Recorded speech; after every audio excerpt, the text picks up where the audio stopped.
এবং এয়ার স্পেসের চলে গেছে ভারতীয় যে নেভির এয়ারক্রাফট। এরপর আতঙ্কিত পাকিস্তান কি চীনকে ফোন করেছিল আমরা জানি না, কারণ সেরকম তথ্য বিভিন্ন অংশ থেকে সর্বিষ্টা আসছে।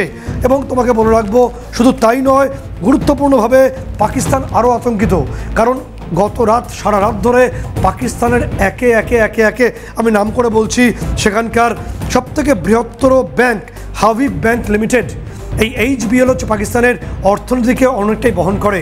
সেই হাবিব ব্যাংক লিমিটেডের সমস্ত সাইবার স্পেস বা তাদের সমস্ত যে ওয়েবসাইট এই মুহূর্তে হয়তো ভারতবর্ষের কেউ হ্যাক করে দিয়েছে, বা ভারতের কোনো যারা ওয়েল উইশার তারা হ্যাক করেছেন। আলটিমেটলি সেটা তাদের হাতে নেই, সেটা অন্য কোনো হ্যাকারদের হাতে তাদের এন্টায়ার সাইট। সিন্ধ পুলিশ নাম করে বলছি, তাদের ওয়েবসাইট আমাদের বিভিন্ন হাতে চলে গেছে। সেটা এই মুহূর্তে বিভিন্ন ভারতের যারা ওয়েল উইশার তাদের হাতে তাদের সমস্ত তথ্য চলে এসছে।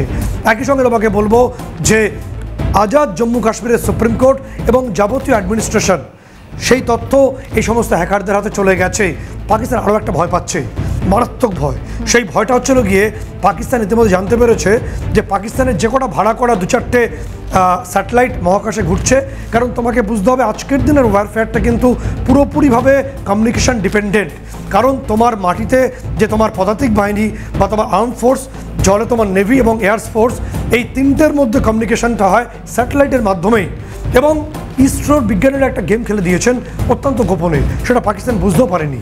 সেটা হলো যে এই যে পাকিস্তানের যে বিভিন্ন স্যাটেলাইটসগুলো 4টে থেকে 8টা ওদের অ্যাক্টিভ স্যাটেলাইট এই মুহূর্তে আছে বলে আমরা জানতে পারছি, সেগুলোর জন্য যেমন ফাইটার যে ডগ ফাইট করে একে অপরকে কাবু করার জন্য, তেমনি স্পেসেও স্যাটেলাইটের ডগ ফাইট হয়।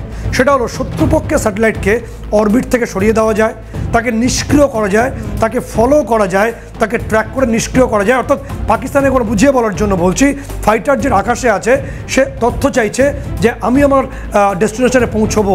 এটা কমিউনিকেশন হয় থ্রু দ্য স্যাটেলাইট।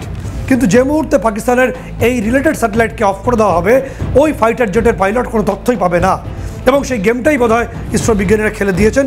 পাকিস্তান জানতে পেরেছে সেটা ভীষণ ভয়ার্থ হয়ে পড়েছে, কারণ আমাদের হাতে আছে A-SAT নামক একটা মিসাইল, যেটাকে আমরা যদি বালাসোর থেকে টার্গেট করি, খুব সহজে পাকিস্তানের ওই 4টে বস্তা স্যাটেলাইট মুহূর্তে ধ্বংস হবে।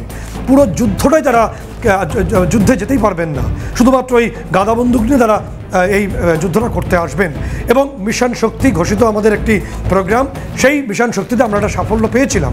ফলে পাকিস্তান ভীষণ আতঙ্কের মধ্যে রয়েছে যে গোটা বিষয়টা কোন দিকে গেছে। আলটিমেটলি তাদের সমস্ত ওয়েবসাইটগুলো ক্র্যাশ করে গেছে, তাদের স্যাটেলাইট সিস্টেমটা এই মুহূর্তে আমাদের হাতে। এবং তার পাশাপাশি পাকিস্তানের যে তথ্য পাকিস্তানি জানিয়ে রাখার জন্য বলি, বা পাকিস্তানের যারা মনোভাব সম্পন্ন বিভিন্ন অংশে বসে আছেন তাদের জন্য বলা, বা দর্শকদের জন্য বলা, যে ভারতের হাতে আর একটা গুরুত্বপূর্ণ অস্ত্র চলে এসছে, সেটা রাশিয়ার ইগলা-S যে ডিফেন্স সিস্টেম, এয়ার ডিফেন্স, এর মাধ্যমেও সহজে আমরা শত্রুপক্ষকে কাবু করতে পারবো।